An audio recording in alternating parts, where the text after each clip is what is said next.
Hi guys, good morning. Come back to my channel. So this is Diggs channel and come back to work naman si Diggs dito sa Saudi Arabia. So shout out everyone niya. Buenas noches amigo. Shout out everyone. So ito yung yung Mitsubishi Outlander, naman yung model niya. So may 40,000 km service. So ito yung preparation, ito yung engine oil. This is the preparation. Air filter. This is the part number. So ito yung air cleaner. Yung part number niya. So yung part number. So this is a CVT oil. This is the part number of CVT oil.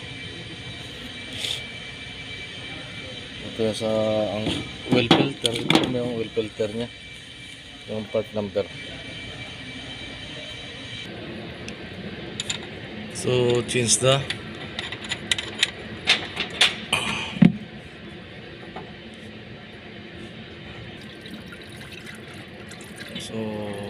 change engine oil, palitan ng langis. This is the oil filter.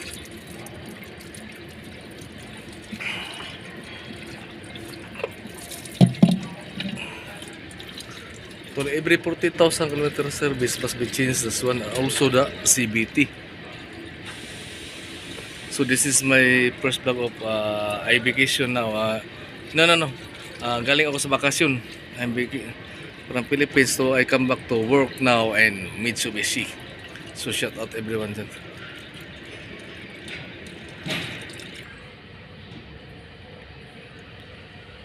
So lagi takpan na natin ang rotable.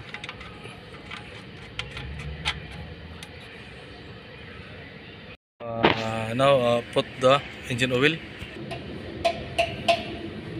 Put the engine oil.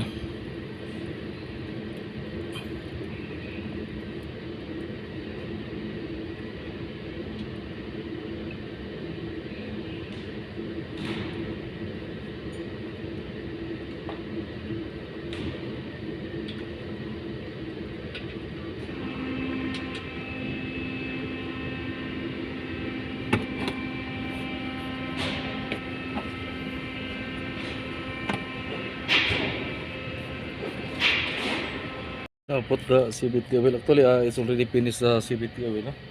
So this one, put the CVT oil. Yeah.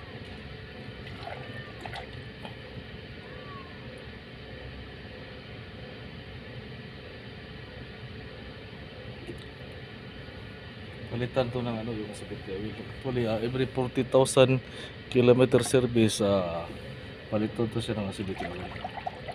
Part of preventive maintenance.